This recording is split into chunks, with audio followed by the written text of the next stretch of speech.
El día de hoy ya voy a cerrar, digamos, con este curso de semiología, ¿no? Que hemos tenido que hacerlo así de forma virtual, ¿no? Por las circunstancias en las que nos encontramos. Y voy a darle la clase de síndrome de pares craneal, ¿ya? Entonces, un poquito, digamos, un poquito engorroso, ¿no? Pero en la exploración física sí es más fácil.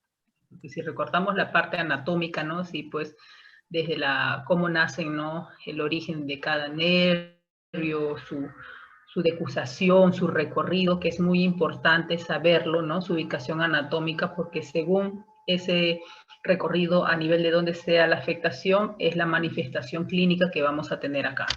Entonces, yo por favor, porque el tiempo no nos va a alcanzar, entonces yo quiero que ustedes repasen bien cada nervio, cada par craneal sobre su recorrido anatómico. Ya, yo me voy a enfatizar más en la parte clínica. Entonces, al empezar vamos a desarrollar de forma ordenada, ¿no? El primer nervio, el olfatorio, el segundo, el óptico. Luego tenemos que el tercer par craneal es el motor ocular común, el cuarto es el patético, ¿no? El sexto es el motor ocular externo, ¿no? Pero lo vamos a evaluar de forma agrupada, ¿no? Porque necesariamente se tiene que realizar así porque tiene que ver con los movimientos del ojo. Luego el quinto nervio, el quinto par craneal, que es el trigémino, el séptimo, que es el facial, el octavo, el auditivo, el noveno, el glosofaringio, el décimo, el neumogástrico, el onceavo, el espinal, y por último, el doceavo, el hipogloso. Entonces vamos a empezar con el primer par craneal, que es el nervio olfatorio. Entonces, haciendo un recordaris, ¿no? Que el nervio olfatorio, ¿no? Vamos a tener que, básicamente, sus neuronas sensoriales que se encargan de percibir el olor, ¿dónde se van a encontrar? Se van a encontrar en la zona, en los epitelios de nuestro cornete superior, el piso de la cavidad nasal, ¿no? El septum nasal también superior, ¿no? Y estas neuronas, ¿no? Van a ser neuronas bipolares que van a estar aquí en todo distribuidos en el epitelio nasal, ¿no? Y van a tener dos prolongaciones, ¿no? Una periférica gruesa, ¿no? Y la otra delgada central, que esta es la que se une y va a llegar a nivel del cerebro, que va a constituir aquí, ¿no? El bulbo olfatorio, ¿ya? Y luego estas de acá, ¿cómo se llama? Va a seguir un recorrido, que lo vamos a ver aquí en este gráfico, ¿no? Este bulbo olfatorio va a seguir este recorrido, va a formar las estrías olfatorias laterales, llegando aquí a la corteza, ¿no? Prepiriforme, ¿no? Esta corteza prepiriforme, ¿no? Debe ser el área primaria, ¿no? De la corteza olfatoria, ¿no? Al igual que el cuerpo taloide, ¿no? Cerca del uncus del hipocampo. Mientras que esta parte posterior, que es el entorrinal, viene a ser la corteza olfatoria secundaria. Entonces, como les dije, hay que saber bien el recorrido porque donde se encuentre la lesión vamos a tener la manifestación clínica. ¿Cómo lo vamos a explorar? Entonces, para explorar el nervio olfatorio, ustedes van a tener un pomito, ¿ya? Un pomito con café, otro pomo con chocolate, otro pomo con vainilla, ¿no? Para poder explorar cada fosa nasal. Entonces, van a explorar cada fosa nasal, ¿no? Ocluyendo con un dedo, o le dicen al paciente que se tape la naricita, pero bien tapada, para poder evaluar, por ejemplo, la fosa nasal derecha, ¿no?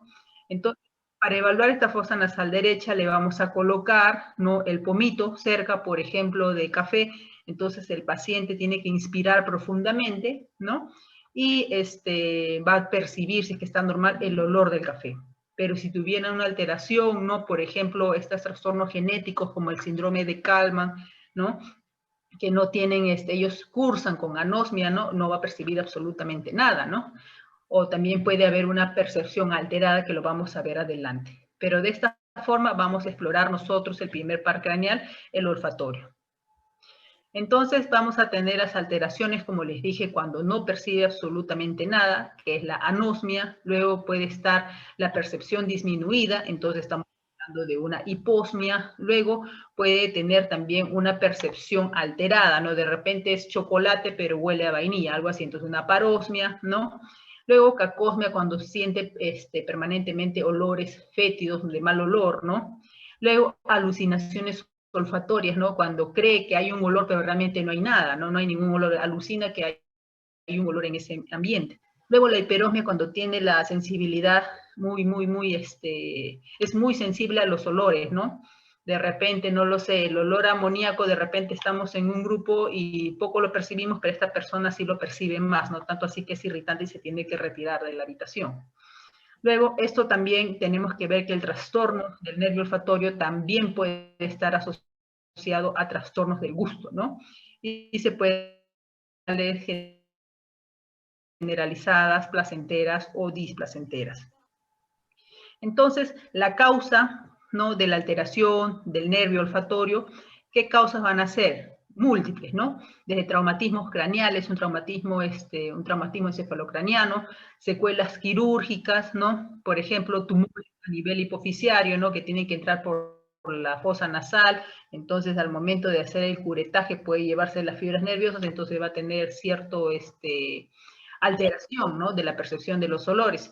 Luego, en las enfermedades de las fosas nasales propias, por ejemplo, un pólipo que pueda tener allí, el envejecimiento también. Entonces, tengan en cuenta que el envejecimiento no solo son canas que vemos en el, como dicen, el pelo, cuando ya está envejecimiento, o las arrugas, sino es en todo el organismo. Acuérdense que en el riñón, han visto renal, también no pueden darle ustedes una misma droga a un adulto mayor, a un anciano, que a un joven, porque el adulto mayor hay que hacerle la corrección de acuerdo a la función del riñón. Entonces, eso es para que ustedes tengan en cuenta que el envejecimiento es en todo el cuerpo, en el sistema inmune también, por eso es que ellos no hacen tantas reacciones como fiebre, ¿no?, leucocitosis, porque también su sistema inmune ha disminuido. Entonces, igual pasa en el nervio olfatorio, ¿no? Ya envejecen las células neuronales, entonces ya no perciben muy bien los olores, por eso los abuelitos, acuérdense, no escuchan bien, no huelen bien, ¿ya? ¿Qué más? La enfermedad de Parkinson, algunos psicógenos, luego fármacos también que nos pueden alterar, ¿no?, la percepción del olor, ¿no? Por ejemplo, los corticoides, por ejemplo, los pacientes que tienen rinitis, no alérgica, que usan corticoides inhalados, pueden crecer ahí, no sé, honguitos, entonces van a haber alteraciones. Uso de quimioterapia, la misma cocaína, la droga, ¿no? Si ustedes han visto la cocaína, no sé si en películas ven que inhalan unos hilitos de cocaína, ¿no? Esto de acá produce lesión a nivel del tabique nasal, lo perfora, lo quema, y eso lo vamos a reconocer. El uso también de anfetamina. Luego también hay cuadros clínicos como la epilepsia, ¿no?, que en ese caso puede cursar, ¿no?, con una alteración olfatoria de tipo paroxística, ¿no?, que en ese caso son alucinaciones olfatorias, ¿no?, que está relacionado con las crisis uncinadas y tiene que ver con irritación del hipocampo. Mencionan que en el 45% de los casos no se llega a determinar la causa, ¿ya? Entonces aquí tenemos pues acá alguien que inhala cocaína, vamos a encontrar estas lesiones, ¿no?, a nivel del tabique nasal, ¿no?, que va a estar perforado, ¿no? Entonces de repente esta persona no sabe, ¿no?, que eso le puede causar y va a acudir a la consulta ambulatoria. ¿Por qué? Porque no percibe, ¿no?, o algo le está pasando en la nariz, entonces ustedes tienen que sacar ese dato si es que consume, ¿no?, algún tipo de drogas, ¿no? Luego tumores cerebrales, ¿no?, por ejemplo, una hipófisis, ¿no? Entonces un tipo de cirugía puede entonces también causarle como secuela. Ahora vamos a ver el nervio óptico, ¿ya? Para ver el nervio óptico es muy importante conocer la fibra del nervio óptico. Este es un corte transversal. Entonces, para este lado, acuérdense de nuestra nariz, lo que está pegado a la nariz, nasal, y lo que está fuera, temporal. Entonces, este es un corte transversal del nervio óptico en el cual la mitad, ¿no?, hacia mi derecha, ¿no?, es la parte nasal y hacia mi izquierda es la fibra temporal. ¿Para qué lo dividimos mitad temporal, mitad nasal? Entonces vamos a dividir también otra mitad superior, que en este caso va a ser fibra temporal periférica superior y fibra temporal central superior. Mientras que aquí tenemos la fibra temporal periférica inferior y esta va a ser la fibra temporal central inferior. Y para el lado nasal, de la misma forma, las fibras nasales periféricas superiores, la fibra nasal central superior. Y acá tenemos la fibra nasal central inferior y esta última es la fibra nasal periférica inferior. ¿Para qué necesitamos ver todo esto? Porque de acuerdo a la lesión, ¿no?, que tengamos en el recorrido del nervio óptico, vamos a ver alteraciones de los campos visuales. Por ejemplo, para ver de los campos visuales, por ejemplo, el nervio óptico, ¿no?, por ejemplo, no se tiene un trona a este nivel, un corte a este nivel, donde está el número 1. Entonces, como vemos la gráfica, el ojo derecho ve bien, pero el ojo izquierdo no ve nada. Es una anopsia, es una ceguera, ¿no? Entonces, Esta rayita acá es que ya no ve en el ojo izquierdo porque la lesión está justo en el mismo nervio del ojo izquierdo, ya es homónimo, es de la misma, ojo izquierdo, nervio izquierdo de ese lado.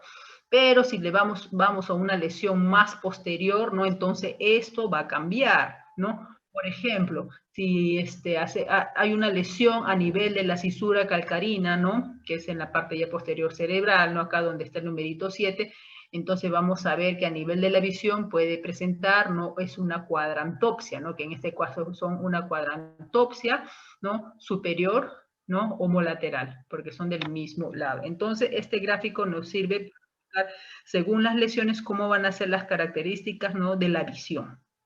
Entonces, ¿cómo vamos a explorar el nervio óptico? El nervio óptico vamos a tener que ver varios puntos. Primero, la agudeza visual, o sea, si lee bien o no. Luego, el examen de fondo de ojo para ver cómo está la papila, ¿no? El nervio óptico. Luego, los campos visuales para ver justo también esas alteraciones a nivel temporal, nasal. Y luego, la visión de colores. Entonces aquí, por ejemplo, estamos observando, ¿no? Que le están haciendo un examen de fondo de ojo aquí al señor adulto mayor. Entonces, para hacer el examen de fondo de ojo hay que tener la pupila dilatada y esto no es fácil, ¿ya? Entonces hay que colocarle una sustancia para dilatar la pupila, ¿no? El midrasil le llamamos nosotros, ¿no? Entonces se dilata la pupila y ya con eso, mediante el oftalmoscopio, ya el doctor o la doctora puede ver el examen de fondo de ojo, que lo vamos a ver más adelante. Aquí, por ejemplo, para que vean, ¿no? La visión, ¿no? Horizontal, ¿no? Vemos que es hacia la parte interna 60 grados y hacia la parte externa en 100 grados, mientras que la visión a nivel vertical hacia arriba es 60 y en la parte inferior 70 grados. Aquí tenemos los campos visuales, ¿no? Por ejemplo, el campo visual del ojo derecho, ¿no? Tenemos que el campo visual derecho, ¿no? Al final con el izquierdo van a tener un entrecruz en la parte central, lo que es la zona de visión binocular. Entonces, vamos a hablar primero de la agudeza visual. Para la agudeza visual nosotros vamos a usar la cartilla de Snellen y la cartilla de Jagger. La cartilla de Snellen es para ver si el paciente lee bien las letras, ¿no? A una distancia de 6 metros. Si lee todas las letras, ¿no? O los números que están aquí, entonces tiene una buena visión. Pero si no ve, entonces ya tiene la visión alterada. Entonces, si ve hasta aquí en 8, ¿no? Que es lo normal, 20-20, una visión normal. Pero digamos que el paciente lo ponemos a 6 metros y solo llega a ver la letra E gigante, es una visión 20/200. Mientras que en la cartilla de Jagger se utiliza para ver ya la visión de cerca. En este caso lo ponemos al paciente con esta cartilla a 30 centímetros de mi ojo, ¿no? Y se empieza a ver en qué párrafo es el que puede leer fácilmente. De repente puede leer aquí en el 0.4, ¿no? Porque los más pequeñitos no lo puede leer. Luego tenemos, ¿no? Que en este examen de la agudeza visual, ¿no? Si es que el paciente no puede leer la cartilla ni una ni la otra, es porque realmente tiene una lesión, ¿no? Importante en el ojo, ¿no? Que no puede ver. Entonces lo que hacemos es ponerle deditos. Así como vemos acá en la imagen que le hacen tapar un ojo a la abuelita y le ponen 2 deditos, ¿no? Entonces se le dice a la paciente, ¿no? ¿Cuántos dedos ve usted? Entonces la abuelita tiene que decir 2.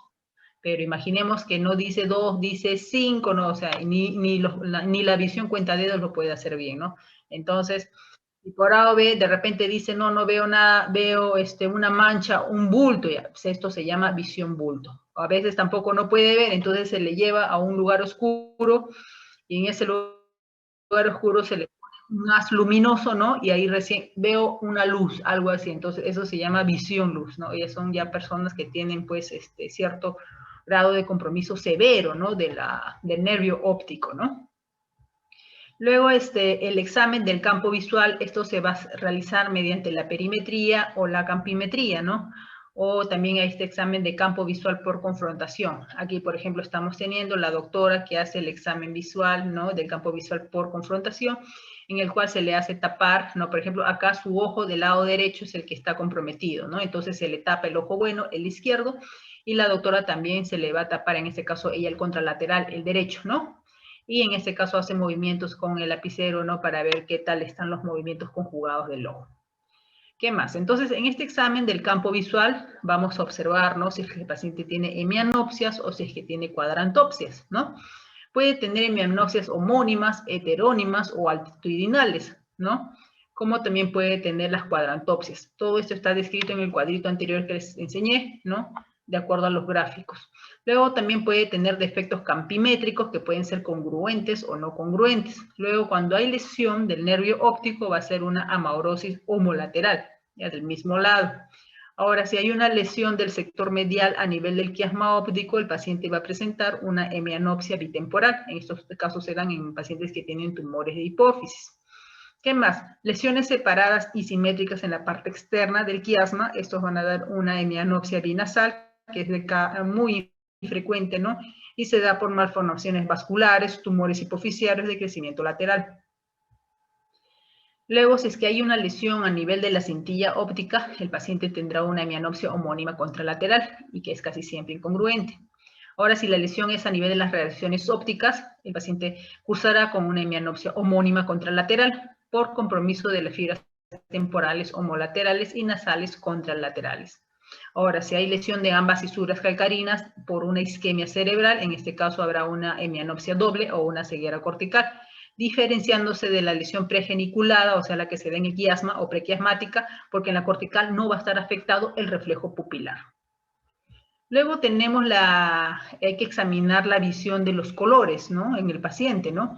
Y para esto vamos a usar la tabla de Ishihara, ¿no? Que en este caso esto va a estar alterado en los pacientes daltónicos, ¿no? Que tienen daltonismo. Por ejemplo, acá nosotros podemos ver muy fácilmente el número 12, pero ellos de repente no van a tener bastante dificultad. Entonces, en este examen de visión de colores vamos a tener pues alteraciones como la discromatopsia, que es una percepción errónea de los colores. Un ejemplo es el daltonismo, que es un trastorno congénito, ¿no? Que se da más frecuente en los varones, en un 8%, y en mujeres en un 0.4%. Puede ser adquirido también por una lesión de la parte posterior de la vía visual, específicamente en la región occipital enferomedial, con compromiso particular del color rojo. Ahora, la alteración cromática afecta subjetivamente la visión de dos colores opuestos, ¿no? Que dice el rojo con el verde y el amarillo con azul. Luego hay también una visión que es la acromatopsia, que viene a ser una visión sin color. Y también tenemos la metacromatopsia cuando ven de un color diferente al real. Luego también tenemos la monocromatopsia cuando ve de un solo color, que en este caso la xanthopsia. Y tenemos la agnosia cromática en el cual es un trastorno para identificar los colores, ¿no? Y esto se da por una lesión a nivel del lóbulo occipital subdominante. Ahora tenemos el examen del fondo de ojo, ¿no? En el examen del fondo de ojo, ¿qué es lo que tenemos que evaluar? Entonces, para esto vamos a ver primero esta imagen de un examen de fondo de ojo normal. Esta es la parte nasal y esta es la parte temporal. Entonces, aquí tenemos la papila, ¿no? Del nervio óptico. Aquí está su excavación fisiológica. Aquí vienen las arterias, ¿no? Luego también vienen las venas, ¿no? Y acá está la fovea o mácula, ¿ya? Entonces, esto es lo normal.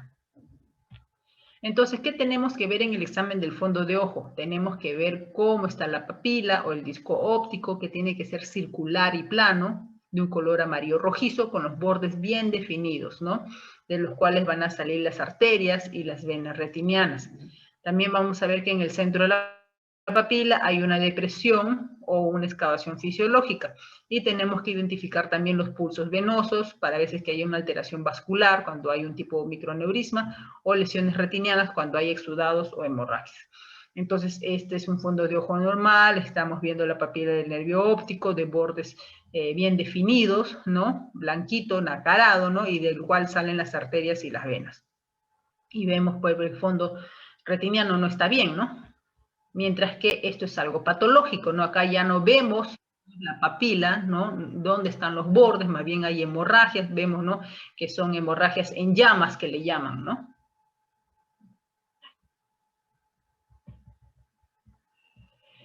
Entonces, la patología, lo patológico es ver un edema de papila, que en este caso va a estar tumefacto, ¿no? O que se borran sus contornos, va a haber ausencia del pulso venoso, las arterias van a estar más delgadas, o va a haber una desproporción entre las arterias y las venas, ¿no? Esto se puede ver en estadios avanzados, como hemorragias en llamas, alargadas y perivenosas, ¿no? Este edema de papila va a ver frecuentemente en la hipertensión endocraniana, que se dan por tumores o por bloqueos de la circulación del líquido cefalorraquídeo, ¿no? O en casos de que haya hipoxia cerebral, una encefalitis o un pseudotumor cerebral, ¿no? También vamos a ver que esto es de forma patológica, ¿no? Pero también pueden haber atrofia de la papila, ¿no? Ya por otras causas, y se la va a ver decolorada, de forma pálida, ¿no? O de forma sectorial, ¿no? Y esta atrofia puede ser simple o primaria. ¿Qué quiere decir? Que no hay cambios previos en la papila, ¿no? Sus bordes son nítidos o blanco nacarado, o pueden ser secundaria ya debido a un edema de papila previo, ¿no? Con bordes borrosos o un blanco sucio o un velamiento vascular. ¿Qué más vamos a ver en este examen del fondo de ojo, no? Podemos tener compromiso como la neuritis óptica, ¿no? Que es frecuente en mujeres entre los 20 y 40 años en un 77%, ¿no? Y hay disminución rápida, ¿no? De la visión, ¿no? Y esto, el paciente, aparte de que pierde la visión, va a tener un dolor, ¿no? En el globo ocular, que empeora sobre todo con los movimientos, ¿no? Puede tener también un escotoma central o alteración de la visión de colores, especialmente del color rojo. Entonces, cuando hay esta alteración de la neuritis óptica, hay que tener bastante cuidado porque nos puede indicar que está empezando una esclerosis múltiple, que es una enfermedad desmielinizante. Entonces, cuando escuchen por ahí neuritis óptica, por favor, relaciónenlo con esclerosis múltiple, no se olviden. ¿Qué más? La neuritis óptica retrobulbar, ¿no? En el cual tiene síntomas similares y aquí no se observan alteraciones iniciales en el fondo de ojo. Ahora vamos a ver la evaluación del tercer par común con el cuarto y el sexto. ¿Ya? Estos se evalúan, como les mencioné, en forma grupal por las funciones que tiene el ojo y se complementan. Entonces, para esto, un recordaris, ¿no? Del recto interno, el recto externo, el superior, el inferior, el músculo oblicuo menor y el oblicuo mayor, ¿no? ¿Qué nos hace el oblicuo mayor? Hace descenso y rotación interna, mientras que el oblicuo menor va a ser elevación y rotación externa. Entonces, para explorar estos tres pares craneales, vamos a dividir los que hay una exploración, ¿no? De la motilidad ocular extrínseca y luego tenemos la exploración de la motilidad ocular intrínseca. Primero hablaremos de la exploración de la motilidad ocular extrínseca. En este caso, ahí vamos a ver que hay valoremos esto, hay que ver si hay anomalías en la posición de la cabeza, si hay ptosis palpebral, ¿no? Si hay alteración en la posición, ¿no? del ojo en su mirada, si es que hay esos talmos, ¿no? También hay que ver la alteración de los óculos motores, ¿no? Que en este caso se va a manifestar como una diplopía, ¿no? O sea, visión doble. O también hay que ver si es que hay una alteración relativa de la ubicación de un objeto, ¿no? Frente a lo que es real o doble. ¿Qué más? Hay que ver también en qué campo aparece, aumenta, si es en el campo horizontal, vertical, si es que sigue o no un ritmo horario. Luego también tenemos el estrabismo, ¿no? En el cual hay una ruptura, ¿no? Del paralelismo óptico que puede ser divergente cuando el ojito se va hacia afuera o convergente cuando se va hacia adentro, ¿no? Produciendo imágenes que no se proyectan en los puntos simétricos de la retina. Entonces, ¿cómo vamos a evaluar esto? Con la mano izquierda vamos a fijar y con la derecha se hace el movimiento en H, o sea, vamos al paciente, vemos, o sea, si queremos evaluar el ojito derecho, le tapamos el izquierdo y con nuestra mano, ¿no? Con nuestro índice o bien con un lapicerito, empezamos a hacer los movimientos en H. Primero hacia arriba, luego bajan hacia abajo, luego otra vez al centro, van la raya aquí, otra vez hacia arriba y luego hacia abajo. Ese es el movimiento en H que está mencionando. Entonces, aquí tenemos la exploración de la motilidad ocular extrínseca. Entonces, acá podemos observar, ¿no? Que este niño tiene, ¿no? Pues este párpado caído, ¿no? Le está tapando prácticamente la mitad del iris, mientras aquí que está normal. Esto es una apertura ocular normal, ¿no? Y en este caso, esta señora tiene los ojos ya, como dicen, saltones, ambos ojos saltones. Lo que normal aquí se ve que los párpados bordean el iris. Aquí prácticamente nada, ya se ve la esclerótica, ¿no? Que esto es típico, ¿no? Esto se llama exoftalmos, ¿no? Y es típico en una paciente que tiene enfermedad endocrinológica, ¿no? Como la enfermedad de un hipertiroidismo. ¿Qué más? ¿Qué alteraciones podemos encontrar? Podemos encontrar oftalmoplejías, ¿no? Que viene a ser una parálisis ocular, ya sea interna con afección de la pupila o externa cuando hay afección de los músculos extraoculares, o puede ser completa, o sea, tiene tanto afectación de los músculos extraoculares como el de la pupila. Luego también tenemos el nistagmo, ¿no? Que viene a ser un movimiento oscilatorio de ida y vuelta, que puede ser repetitivo y rítmico, y puede ser fisiológico, ¿no? En respuesta a estímulos ambientales, cambios posturales, y este caso va a expresar alguna patología del sistema nervioso central, el vestibular periférico o de la visión. Entonces, ¿qué evaluar en el nistagmo? Hay que evaluar el sentido del movimiento, si es horizontal, si es vertical, ¿no? Si es rítmico o en resorte, o si es pendular, ¿no? Si es rotatorio, si es circular, si es elíptico, conjugado, que los dos van bien, o desconjugado, cada uno baila por su lado. Hay que ver la amplitud, la frecuencia, la intensidad, ¿no? Que dice, cuando es grado 1, dirige la mirada en sentido a la fase rápida, cuando es grado 2, la mirada al frente, y cuando es grado 3, mirada en sentido a la fase lenta. Entonces, esto es lo que le comentaba, ¿no? Cuando se fija esto, para evaluar cada ojito, podemos ocluir uno, ¿no? Y hacemos el movimiento en H, y luego para ver los dos, ¿no? Si es que hay una alteración que cada uno va por su lado, ya con la exploración de ambos. Entonces, yo les puse unos videitos, ¿no? No sé si lo han llegado a ver, ¿no? En el link de los pares craneales, ¿no? A ver, vamos a seguir hablando y luego les voy a enseñar los videos. En este caso tenemos luego el nistagmo congénito, o sea, el niño nace ya o le ve con el movimiento de los ojitos, ¿no? Entonces puede estar tranquilo, de un momento a otro fija la mirada a un lado y empieza el bailar de los ojitos. Luego tenemos un nistagmo optocinético, que en este caso es una respuesta normal provocada, ¿no? Luego tenemos un nistagmo vestibular, que está en resorte por una lesión periférica o central, ¿no? Puede ser unidireccional, rotatorio u horizontal. También tenemos un nistagmo de tipo cerebeloso, que viene a ser bidireccional, se incrementa al mirar al lado de la lesión. Luego tenemos el oxoclonus, ¿no? Que vienen a ser movimientos oculares conjugados, multidireccionales, sin intervalo intersacádico, ¿no? Y se asocia a mioclonías cefálicas o de las extremidades, ¿no? Esto es clásico en presentación de lesión troncal y a nivel cerebeloso. También hay las mioclonías oculares, ¿no? Que son movimientos rítmicos, pendulares o verticales, asociados a mioclonías sincrónicas del paladar, de la lengua, de los músculos de la cara, de la faringe o del diafragma, ¿no?